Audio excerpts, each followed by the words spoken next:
Lectura del Santo Evangelio según San Mateo. Gloria a ti, Señor.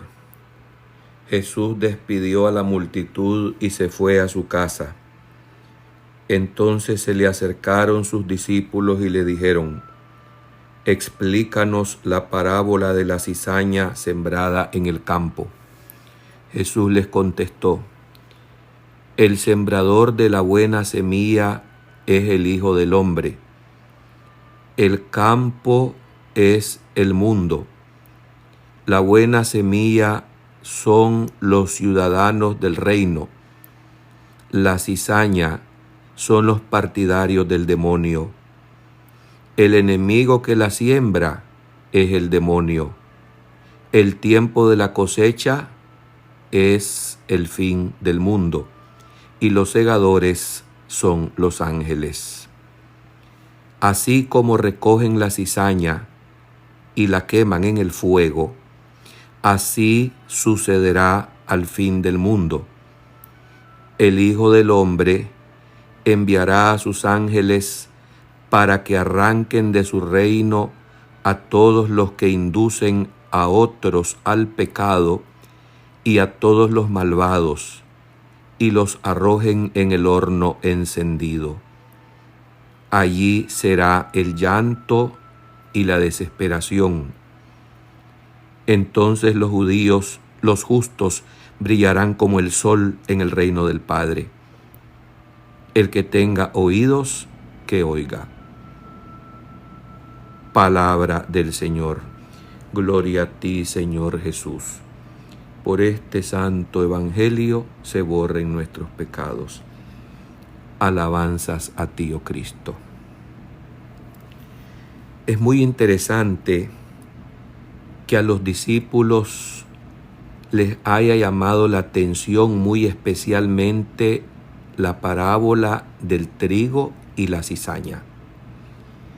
Y ya encontrándose en la casa, a Jesús le piden sus discípulos que se las explique detalladamente. La parábola de la cizaña insiste en la mezcla temporal del bien y del mal, únicamente en la historia de este mundo que terminará. Muchas veces nosotros nos preguntamos, ¿por qué Dios permite tanta maldad? ¿Hasta cuándo? ¿Es que acaso cierra los ojos para no ver la injusticia y la maldad en el mundo? No. Dios conoce los corazones, muy diferente a lo que tú y yo podemos afirmar conocer, porque nosotros, como limitados, únicamente conocemos las apariencias. Dios no juzga por apariencias o fachadas. Dios juzga según el corazón, porque Él ve todo lo que tú y yo no podemos ver. ¿Por qué permite entonces la cizaña en el mundo? Porque su paciencia espera la conversión, que la persona pueda arrepentirse del mal que está haciendo, que cambie de actitud.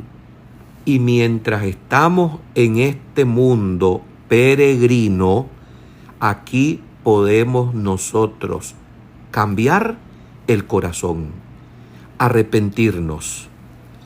Así, Jesús nos ponía en la escuela de la paciencia de Dios. Él deja que la cizaña y el trigo crezcan juntos, mientras nosotros nos sentimos tentados a los gestos de purificación. ¿Cuántas veces expresamos: hay que arrancar la cizaña para vivir entre buenos, entre puros? ¿Cuántas veces señalamos como cizaña al otro y decimos: esa gente con desdén, con desprecio. Así ustedes y yo podemos equivocarnos. De hecho, sucede con frecuencia cuando calificamos como cizaña a una persona con la que tenemos que cohabitar. Por supuesto que por los frutos se conoce al árbol. Sin embargo, muchos de estos frutos, entre comillas, podrían ser un disfraz, podría ser aparentado nada más. El mal es tan sutil que se puede, y así lo hace muchas veces, presentarse con careta de oveja buena o incluso como pastor solícito, cuando lo que tiene en el corazón es puro veneno y maldad. Pero esto no lo podemos tú y yo ver con exactitud, con precisión. Nosotros somos falibles, nos equivocamos en los juicios, repito, porque vemos nada más que superficialidades, no vemos el corazón. Curiosamente, cuando los discípulos quieren un comentario, ya no se trata de paciencia. En esta explicación Jesús va al juicio, va a aquel momento que se va a acontecer al final. No solo al final del mundo, sino al final de nuestro mundo personal, aquí, de nuestra muerte personal.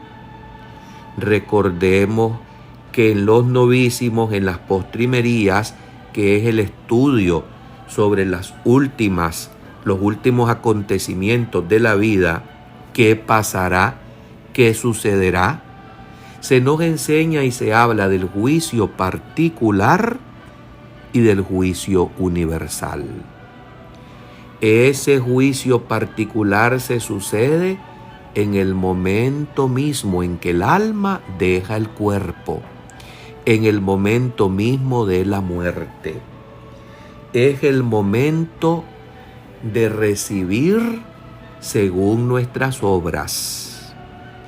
Apelamos a la misericordia divina, pedimos su bondad y su clemencia, sí, pero generalmente como uno ha vivido, así también le llega la muerte.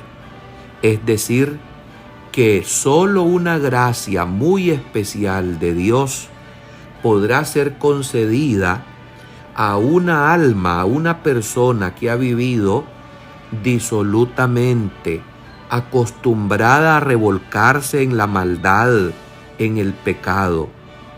Si la muerte llega, el corazón puede estar endurecido a causa de las malas costumbres y es, repito, casi imposible que a la hora de la muerte se pueda arrepentir. No dije imposible, dije casi imposible. Recordemos, sin embargo, que para Dios nada hay imposible. Me viene el recuerdo de San Dimas, el primer santo canonizado por el mismo Cristo, que después de haber sido un ladrón y un delincuente, le tocó por gracia de Dios morir con Jesús, el Hijo de Dios, en la cruz, lo defendió, se arrepintió milagrosamente y se salvó. Hoy estarás conmigo en el paraíso. Pero esto no es lo ordinario. Esta es una gracia extraordinaria. Llegó el momento de la explicación de la parábola en privado. Y Jesús dice, llegará la selección despiadada. Y ahí sí va a hacerse la separación. Se habla de la hora del infierno. Jesús utiliza una imagen que ha servido mucho tiempo, que es el fuego. Y que a través de esa imagen que conocemos, de ese elemento que todo lo consume, nosotros nos imaginamos, pero muy remotamente, la realidad de los condenados, bajo una imagen que podemos ustedes y yo imaginar. De ahí viene la palabra imagen también. La realidad es aún más insoportable. No hay imagen alguna que nos pueda representar la realidad de los condenados.